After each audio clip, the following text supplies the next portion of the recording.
J'espère que vous allez bien, que vous passez une excellente journée après avoir commencé tranquillement la semaine par la Bundesliga, la Première Ligue et la Ligue 1. Hier, place au quatrième plus gros championnat, en l'occurrence la Liga, avec les 5 top rencontres sélectionnées. Juste avant ça, installe-toi tranquillement, mets ton plus beau pouce bleu sur cette vidéo, mais également en commentaire tes avis sur cette journée. Est-ce que le Real Madrid va enfin se réveiller? Est-ce que le Barça va enchaîner une 5e victoire de suite? Et si tu as encore plus de pronostics, surtout à quelques jours de la Ligue des Champions, et également des accès directs à mes lives sur TikTok, rejoins dès maintenant mon groupe public. Tout se passe là-dessus. On est plus de 37 000 membres sur le canal Telegram.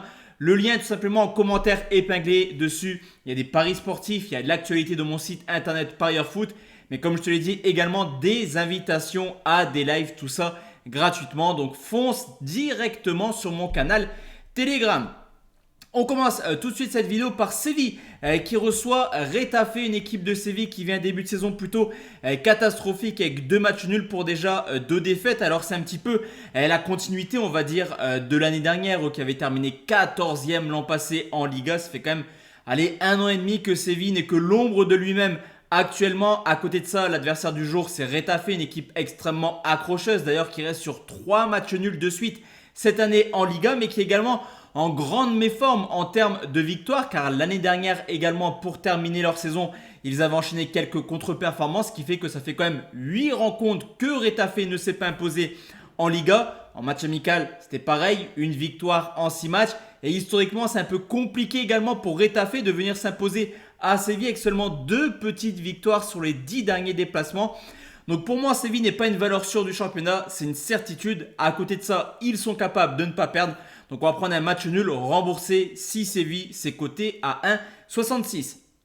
Deuxième rencontre, la Real Sociedad qui affronte le Real Madrid, une équipe de la Sociedad qui était plutôt à l'aise les années précédentes à domicile. Là, cette année, ça commence pas très bien. 2 défaites déjà en championnat, 2 fois sur le score de 2 buts 1 contre le Rayo Vallecano, également à Alaves. Donc tu l'auras compris, 2 équipes qui devraient logiquement jouer le bas de classement. C'est quand même un début assez timide pour la Sociedad qui est donc 12e avec seulement 4 petits points. Vous me direz, le Real Madrid, c'est pas mieux sur le papier, dans le sens où cette équipe du Real, qui est certes pour l'instant invaincue, montre quand même quelques difficultés à l'extérieur. En témoignent 2 matchs nuls sur le score de 1 partout là aussi, du côté de Majorque et du côté de Las Palmas. Et le problème du Real Madrid, c'est que tu as également un petit peu cette trêve internationale qui a empêché Ancelotti de jouer avec ses joueurs phares. Forcément, le plus important du côté du Real, c'est la relation Rodrigo, Vinicius, Bellingham et Mbappé. Les 4 joueurs n'étaient pas à la disposition du Real Madrid. Et on le sait également, cette équipe du Real, elle montre quand même quelques difficultés historiquement à la Sociedad. Généralement, ça s'impose, mais avec un petit peu d'écart. Donc je vais sécuriser là aussi tranquillement mon avis. Nul ou Real et moins de 3,5 buts, c'est coté à 1,84. Et honnêtement, je trouve que la cote, elle est plutôt intéressante sur cette rencontre. On enchaîne avec Gérone qui reçoit l'UFC Barcelone, une équipe de Gérone qui confirme sa très belle saison de l'an passé. Pour l'instant, début de championnat plutôt cohérent. Un petit point de retard sur l'Atlético et le Real Madrid, 7 points pris en 4 rencontres. Forcément, le calendrier a été un peu compliqué quand même pour Gérone en ce début de saison, mais ils sont plutôt bien repris dernièrement à domicile. On l'avait vu l'an passé. Si Gérone a terminé 3e, c'est grâce à son parcours à domicile. 15 victoires en 19 matchs. La dernière rencontre de Gérone à domicile soldée par une large victoire, 4 buts à 0 contre Osasuna, une équipe de Gérone qui avait battu aller-retour l'an passé le FC Barcelone sur le score de 4 buts à 2, qui certes reste sur une victoire 7-0 contre le Rayo, mais on l'a vu en début de saison, défensivement c'est pas encore ça, un clean sheet contre le Rayo, mais avant ça c'est 3 matchs en encaissant toujours au moins un but. Je pense qu'on aura un duel plutôt prolifique. Honnêtement, je ne serais pas étonné de voir là aussi Gérone recréer une sensation comme l'an passé. Donc je vais prendre un plus de 2,5 qui est coté à 1,45 au cas où si le Barça s'impose facilement comme ils l'ont fait contre le Rayo. Ça valide quand même notre pronostic. 4e rencontre, Las Palmas qui affronte Bilbao. Une série complètement folle pour Las Palmas. 18 matchs sans victoire en Liga. La série, elle est tout simplement incroyable. Alors la réception de Bilbao, forcément, elle fait peur sur le papier. Une équipe de Bilbao qui devrait logiquement là aussi jouer le haut de tableau. Début de saison plutôt mitigé comme la Real Sociedad. 4 petits points pris en 4 rencontres. Mais on l'avait dit en début de saison avec Williams qui devait partir. Simon qui n'était pas encore dans les cages. Voilà, tout va revenir petit à petit du côté de Bilbao. D'ailleurs, Bilbao s'était imposé l'an passé du côté de Las Palmas. Mais là aussi, on ne peut pas réellement faire une grande confiance à Bilbao à l'extérieur. Historiquement, ça reste une équipe qui est plutôt à l'aise à domicile et à l'extérieur, c'est un peu plus compliqué.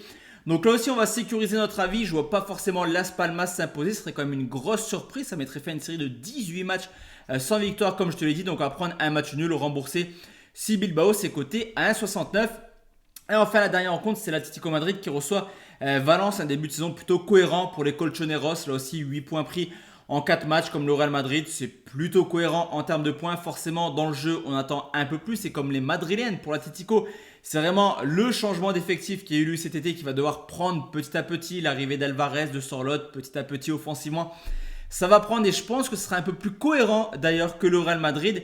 Une équipe de l'Atlético qui est à domicile, là par contre c'est grosse valeur sûre. On le sait également, Valence c'est une équipe qui n'y arrive pas du tout à Madrid. Il faut remonter à 2011 pour retrouver trace d'une victoire de Valence du côté de Madrid. L'Atlético c'est plus forcément l'équipe extrêmement défensive. Et à côté de ça, Valence est toujours à la recherche d'une première victoire cette année en Liga avec seulement un point pris en 4 matchs. Je vois l'Atlético s'imposer après la contre-performance contre l'Espagnol Barcelone. On va prendre victoire des Madrilènes et plus d'1,5 but. C'est coté à 1,63. Donc voici la team, mes 5 avis concernant cette nouvelle journée de Liga. De notre côté, on se retrouve demain soir pour parler des top matchs européens.